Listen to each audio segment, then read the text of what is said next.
It has been 1,000 years since the once powerful planet of blessing lost its life-giving two suns, and countless millennia since the days of the great magicians. An expedition of alien voyagers came upon the now ice-covered sphere, drawn there by an unexplained lone beacon far below the miles of frozen moisture. They unlocked a written history of blessing from its almost undiscovered tomb. So begins the story of Magica. It was a time of celebration. The Book of Magica and the wizards who had used its spells so wisely for the good of the people were being honored in all the great cities of the world. There was, however, an exception. Where good thrives, evil survives, and evil has plans for survival. The celebration of thanks and prosperity would signal the forces of evil side to begin the attack and ultimate capture and destruction of Magica. The spells from the book would be used to turn all of those unwilling to join evil side into statues of stone and send their spirits to otherworld, where they would eventually be assimilated into the energy needed to drive evil side and maintain its power without the necessity of the book and its incantations forever. Defenses were naturally relaxed during the festive preparations, and although the battle was well fought by both factions, the minions of the dark prevailed. Their assault was well planned and executed to a fault. After overwhelming their initial opposition, they pushed on to the sacred ground upon which the Book of Magica rested. They possessed a much weaker form of magic themselves, and although it would be normally quite useless against the strength of Magica, the inability of the wizards to gather themselves together in time, coupled with the perfect timing and determination of the attackers, spelled doom for the book and its followers. The leader of the insurrection was the high priest and executioner known as Shadowcast. His presence could make the naughtiest of children become obedient and inspire great fear among the adult population. This man, most vile, would now be ruler of all and answerable to none. His reign would plunge blessing into eternal darkness and prepare the way for the coming of his master, Astaroth, the Grand Duke of Hell. The capture of Magica did not, however, mean that Shadowcast had finally reached his goal. He must now find and conquer Blessing's Grand Wizard and legendary hero, Ariel. Ariel, who defeated evil side time and again with his understanding and use of Magica's spells. He would be the last stumbling block to total domination. Ariel had removed himself from the general population in anticipation of everlasting peace, and now he devoted all of his energy to meditation and praise of his God. Lately, though, he had been visited by many temptations in his dreams. Promises of pleasure, riches, and power raced through his sleeping mind. All these lures had been placed there by Shadowcast, hoping to avoid confrontation between this dominant man and his own villainous forces. Ariel, however, had resisted these solicitations and was now warned of some impending danger. He managed to make his way to the sacred ground by cloaking his identity with simple spells, only to be discovered just before his attempt to rescue the Book of Magica, but not before he was able to memorize the most important of Magica's charms, the spell of restoration. The ceremony of Thanksgiving was now directed toward the transmission of spirits to Otherworld.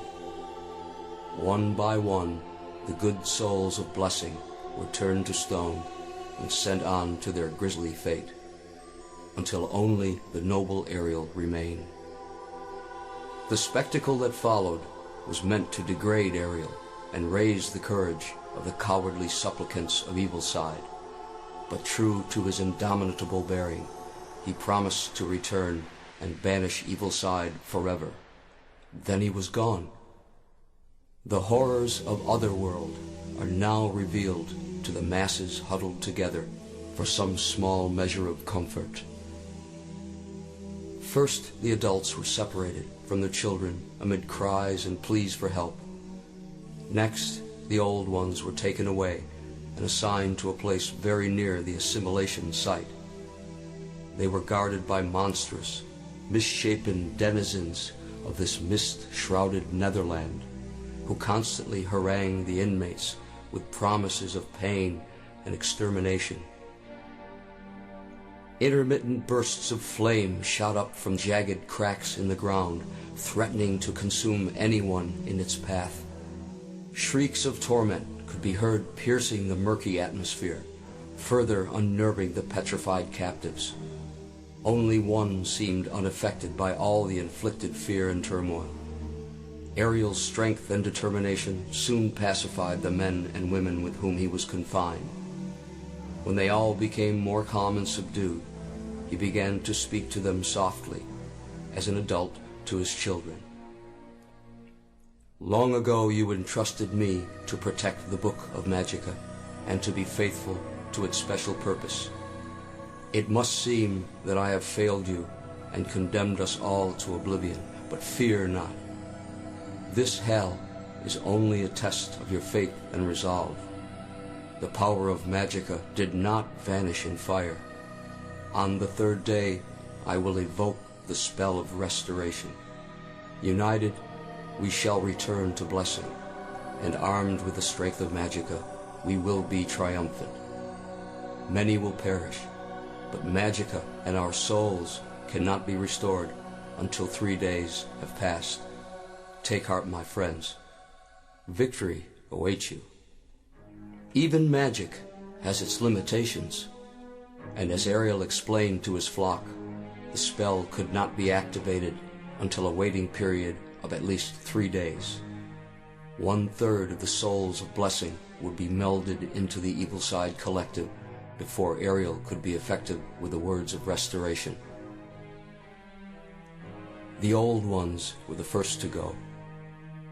Cries of encouragement and hope were shouted to the condemned as they trudged slowly to their fate. One by one, they were thrown into the assimilation chamber, where a blinding blue spark gave evidence of their demise.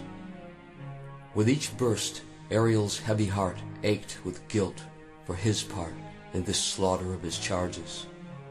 If only he had not become so complacent, he above all should have never let this tragedy transpire. In the compound holding the young adults, an insurrection of sorts was occurring. A boy of 17 years, called Chalice, was urging an uprising among his captured companions. Futile though it was, it earned Chalice a place in the cell adjoining Ariel's. His rantings and ravings were soon quelled by Ariel's quiet urging, and the two settled into serious conversation. Ariel knew his time of assimilation was near, and only hoped it would not be scheduled before the 3-day waiting period for restoration was ended. Shadowcast wanted to personally oversee Ariel's termination, but couldn't abandon his duties on Blessing until all was secure. Would there be enough time? Ariel realized some of his own strong qualities in Chalice and decided that this was an opportunity not to be lost. He instructed Chalice to remove all anger from his mind and hate from his heart. Only the pure could receive and transmit this most important of spells. Convinced that this young man was ready, he joined with his spirit and gave him these words: Sanasha, Gorath, Solus Arcana. Words that would resurrect the masses if delivered correctly and in time.